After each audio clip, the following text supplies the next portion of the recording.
नमस्कार साथियों, एक बार फिर से एक नई जानकारी के साथ मैं एडवोकेट रणवीर चौधरी आपके बीच आया हूं।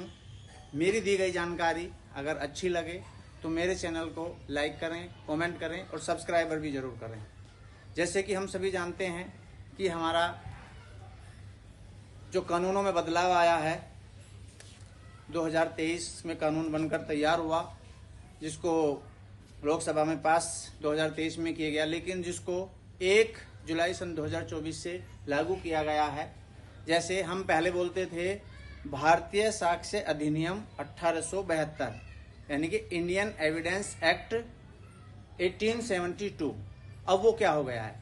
अब वो हो गया है BSA, भारतीय साक्ष्य अधिनियम 2023।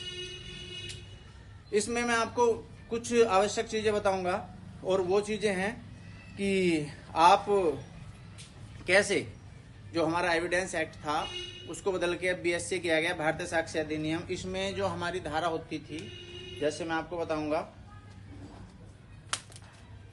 धारा 135 जो हमारी एविडेंस एक्ट में होती थी, धारा 135 वो BSA में 140 हो गई है। और ये क्या कहती है?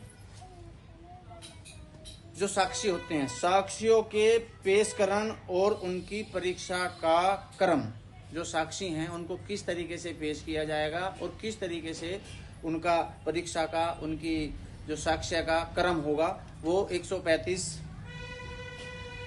में था, जो अब 140 BSA के अंतर्गत आती है। अगली जानकारी, जो एविडेंस एक्ट में 136 हुआ करती थी, जो एविडेंस एक्ट में 136 हुआ करती थी, वो BSA में 141 हो गई है। और इसमें क्या है?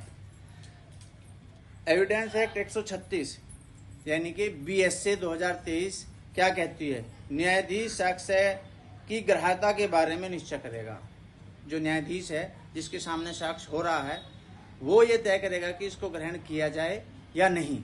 इसी क्रम में जो हमारा एविडेंस एक्ट 137 हुआ करता था, वो BSA में, यानी कि BSA भारतीय संहिता अधिनियम 2023 में वो 142 हो गया है।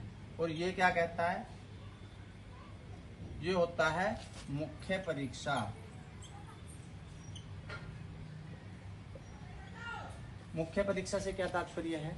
साक्ष्य के अंतर्गत जब साक्षी मान्य न्यायालय में अपना साक्ष्य देने के लिए आता है, तो पहले जो कोर्ट है, जो न्यायालय है, वो उनकी चीफ कराते हैं, चीफ मुख्य परीक्षा। यानी कि जो बयान उसने पुलिस के सामने दिया था, पहले उसी को एज इट इज लिखवाते हैं। उसके बाद जो विपक्षी अधिवक्ता होते हैं वो उसमें जिरह करते हैं। अधिवक्ता अगर अभियुक्त के अलग अलग हैं तो अलग अलग जिरह करते हैं। और मान्य न्यायालय भी उसमें, अगर वो बयान हॉस्टाइल हो गया है, हॉस्टाइल मीन्स अगर उस बयान को पहले से उसने बदल दिया है, तो उसमें मान्य न्यायालय भी इस क्रम में जिरह कर सकता है। इन्हीं जानकारी के साथ मैं अगली वीडियो में फिर मिलूंगा। और मेरे द्वारा दी गई जानकारी अगर आपको अच्छी लगी हो तो मेरे चैनल को लाइक करें, कमेंट करें, सब्सक्राइब करें।